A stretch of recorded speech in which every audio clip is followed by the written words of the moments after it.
Welcome, Janet. I'm here with Janet Hudson, Tame the Chaos Coach. And I am just excited to have you here today to share with our audience a little bit more about effective ways that we can work with the chaos that's happening around us in the world right now. So let you go ahead and introduce yourself, tell a little bit about you and your business as much as you'd like to share, and then tell us what you'd like us to take away from this conversation today. Well, thank you, Vicki. I appreciate this invitation. As you know, we're all dealing with the global pandemic, and that has just set off a lot of unusual circumstances. And that has generated what I like to call inner chaos. And our most common response to that is not usually very effective. So I, as a coach, work with clients to tame their inner chaos in all contexts.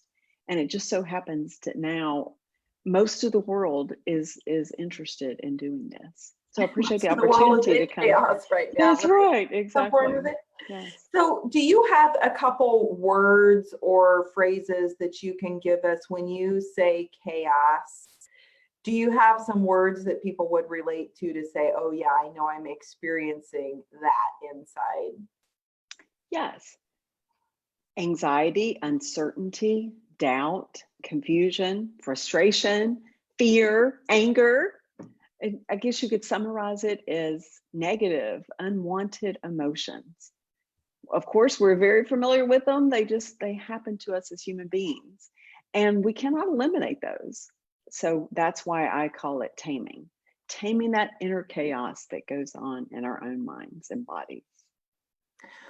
Well, and it's interesting because one of the things I've been talking about this week in this group is how when new situations arise, like we might feel like we're doing really well in one situation, and then a new situation arises and all of a sudden it pushes all sorts of buttons inside of us that we didn't realize were still there, or sore spots. So yeah, how do you see that right now in this time span? Well, that's exactly it. I like to call that the stuff of life. We are always contending with the stuff of life, the circumstances and the people in our lives. And as you pointed out, the stuff of life has all of a sudden become kind of shared. Yeah. This global pandemic, and we can become accustomed to perhaps dealing with the stuff of life that we're familiar with. But then a new set of circumstances arise and we're not prepared for those. And all of a sudden it reveals something within us that we're surprised by. So it absolutely revealed a crack in our foundation that we thought exactly. Awesome. Well, where would you like to dive in to share what you would want to share with us today? Well, as a visual learner, I love to try to help people see things because that's kind of how I make sense of things. So I'd love to share with your audience just a visual way that I make sense of this. Would that work? Yes, absolutely. Go ahead. And I've given you the large section of the screen so that we can get this shared as best possible. Now, are you able right now to see this? Yes. Okay, perfect. So this is all about taming the inner chaos. And Vicki, you just asked me, what is inner chaos? Well, here it is. It's all the words that you just talked about. That's right. This collection of emotions.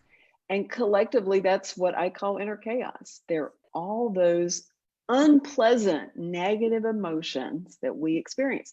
We don't like them. We want to get rid of them, but they are part of our human experience. And as I just mentioned, there's no getting rid of them. Absolutely not. What we want are the life skills to tame them, to recognize them when they come up. And remember the stuff of life? Well, the stuff of life are circumstances and people. Oops, sorry. And it turns out right now, these are the popular ones.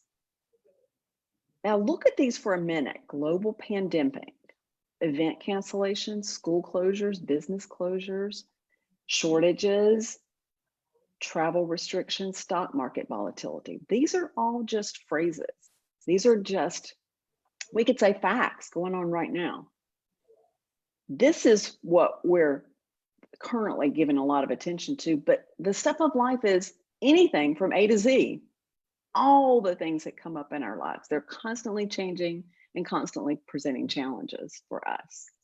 And Janet, when you talk about that right now, I think of those are the things going on the surface, but think about the things going on underneath that, even where families now are spending a lot of time at home that they never have before. And while on one hand, that can be really good, but it can also, if there are cracks in relationships, it can be magnifying that.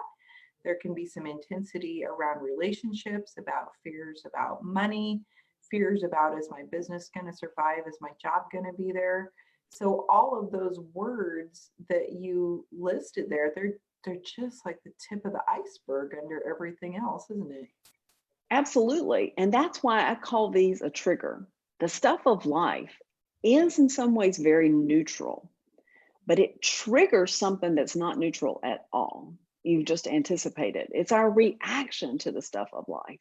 And that's what you were talking about. That's underneath the surface. It's what gets exposed. It's we react in ways that might surprise us. Maybe there's just a tremendous fear that I might fall victim to this virus.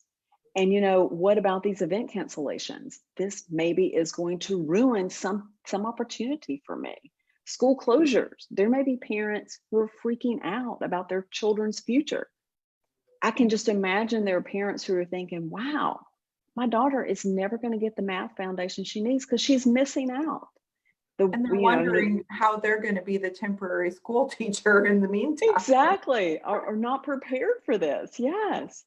And the shortages, we of course have laughed about the toilet paper shortage, but that's led to a lot of people scurrying and making a lot of trips everywhere and paying more than they want. Yes. And travel restrictions, those are very real and that have devastating consequences for some people. And I don't even have to mention the stock market volatility, what that does. Yeah. So you're right. This is the tip of the iceberg. I love that expression, that the stuff of life comes, but the volcano underneath is what gives it that energy, and we react to it. And we know that reaction is, if it generates inner chaos, it's going to be very negative. So therefore, inner chaos, the stuff of life, and our reaction, they all travel together. They're always together. And have you noticed, Vicki, that one of the first things we want to do is change it?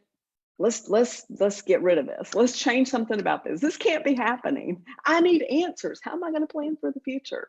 I need toilet paper, even if I don't need toilet paper. That's right. Exactly.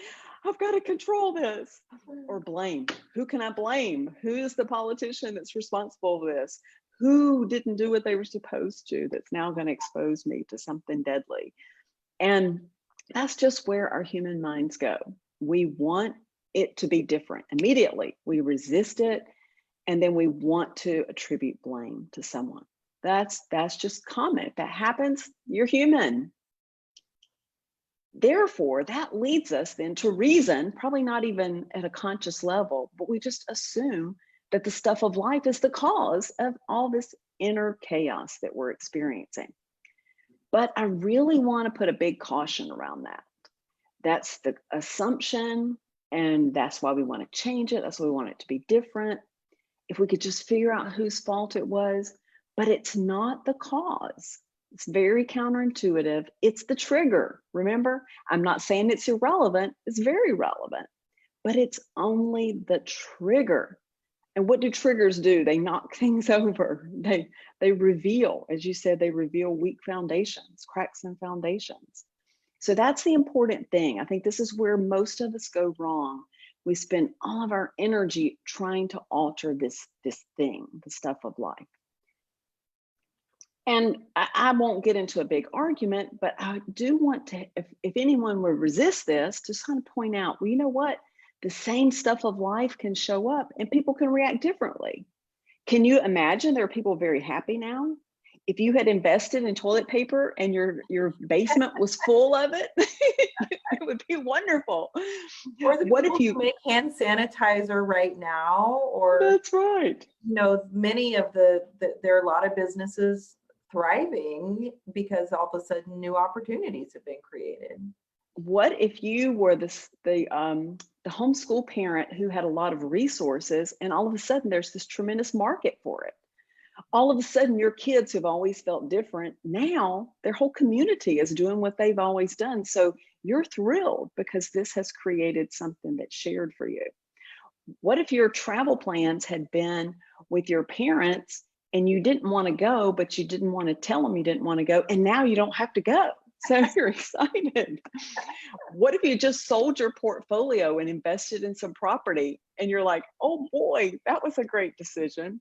So the same stuff of life, remember, it's neutral. We don't think of it that way, but it's neutral. We react based on who we are, who we have come to that moment, that stuff of life with at that moment. So it really isn't the stuff of life, even though it feels like it. But when we see other people around us reacting differently, that can lead us to shaming ourselves. Oh, I'm not handling it right. I'm doing something wrong. And that's counterproductive too. Shaming yourself, shaming others doesn't get you anywhere. You can pretty much guess when you're shaming, when you're blaming, when you're rushing to change, all this only fuels inner chaos. So that's one of my big points.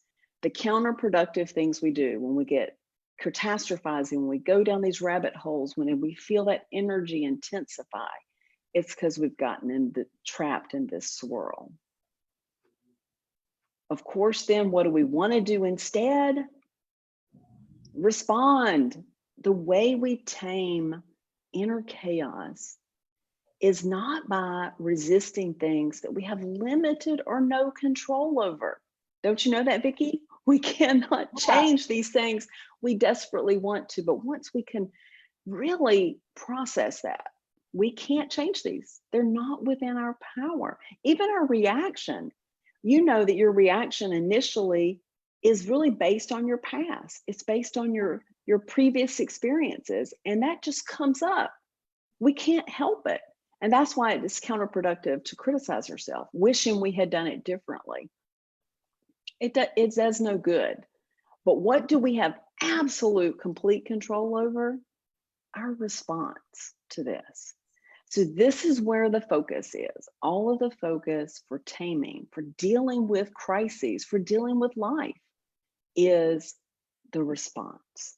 And I'm sure that much of what you do, Vicki, I know this from other contexts, but in this group, I'm sure you've been talking about, okay, how is it that we take charge and respond? Exactly. Yeah. So the inner chaos, the cause, what is it? It is not the stuff of life. It's the meaning we give the stuff of life. And we inherit a lot of that. We have a practiced way of making sense of things. It comes from our own conditioning, both we grew up in the 20th century, that influences. We grew up in an English-speaking culture. We grew up in certain families in certain parts of the country, a certain level of education. All of this influences the meaning we give things. But the fabulous thing is we can alter all of that. We can continue to react and just keep creating what we've always had, or we can respond and respond differently. And of course, this is what I love to help clients do. Understand this conceptually, but more importantly, develop those skills of responding. And I'm sure you and I could come up with lots of them. I'd just run through a few if you don't mind. Yeah. Noticing your reaction is super important. You can't change, you can't move anywhere. You can't respond differently until you just pause. Notice what's going on. Notice the reaction you're actually having in that moment and see it for what it is. Get a little space between you and that reaction. Don't completely identify with it. Notice what else is true in the world. Yes, there's a global pandemic, but there's a beautiful spring unfolding. Have you noticed that? Yes, It's just, and how the rhythm of life itself goes on, no matter what the circumstance is. exactly. And part of what creates inner chaos is this fixation narrowly on one thing. And so if we can see what else is true, that can alleviate some of that stress. And then just allowing that response, that reaction, remember, that's just coming out of our past conditioning. Just allow it, connect with the body. That inner chaos, it's not wonderful, but whenever you see it for what it is, when you just allow it, it goes away much quicker, right? Instead of whenever we resist it. Because what is it, Vicki? What you resist persists. That's right. So what you embrace, you can erase. That's right. Wonderful. Again, broaden, shift your perspective, make it bigger, zoom out, see yourself, see what's great already. You're worried about your family. How fantastic that you have a family to be concerned about. There's so many ways that we can see this differently as an opportunity in all kinds of ways. So shifting, broadening that perspective. And usually that becomes, I don't know about you, but I still have running hot water. I still have electricity. You and I both still have the internet, or we wouldn't be doing this. There's so many things that are perfectly fine, working wonderfully. Compassion for yourself. Compassion for that initial reaction that you don't like. Compassion for other people. The more you express that compassion to yourself, you're building that skill for sharing it with others. And then gratitude. This is how we begin to develop the skills of seeing things differently, is when we're continually noticing and appreciating what is. Imagine that we made a list of all the things we want, and half of them we already have. Do we want the things that we have? And the more we can remember, this is all about our attention and our focus and our response. The more we shift those things to the things that bring about relaxation, calm, joy, then we can handle very real crises. I'm not undermining the fact that there are real challenges in life, but we meet those with our deep resources, with our best self, when we can be calm. And the way we do that is to tame that inner chaos first with how we respond. So that's my message. Beautifully said. And I loved how you phrased that at the end about shifting to your most resourceful self and recognizing that if we're in that panic, freeze, fight, flight responses, we're not in our most resourceful self, and we're not going to come up with our best solutions. Absolutely. There's really no benefit in staying stuck in that cycle of inner chaos. You agree? Yeah, for sure. So Janet, if someone has seen your presentation today and they want to know more about you and what you do, or maybe even have a conversation with you about how they can tame their inner chaos, do you have a way they can get in touch with you? Do you have events that are coming up that people can take advantage of? Certainly. Well, it's easy because I'm Janet at tametheinnerchaos.com. And that's where my website and my email. And I'm doing a virtual gathering Sunday at 2:00 to just help people understand this, help people understand how they can tame their inner chaos. And at that virtual gathering, we're just going to spend some time actually doing some of this and getting into that calm space. So I'd love for you to come and do that. Great, that's awesome. And maybe once this is we're done here, you can just post that as a comment also in the group, the link to register for that Sunday event, and Certainly. And your information. So beautiful. Well, thank you so much for being here. I really appreciate it. And I wish you we've been on a journey together. That's what we can share with the audience, that we've been on a several year-long journey together, and we've watched each other tame the chaos in our own lives. So, Absolutely. So you and I both speak and train from the place of experience of living this, not just talking about it. I think that's a whole different, we can know things up here, but we have to know them in here to be able to experience and apply them to our life. So Absolutely. And as you know, it's an ongoing practice. it is. Okay, thanks Awesome. for being here today, Janet. Yes, thank you so much, Vicki. Bye-bye.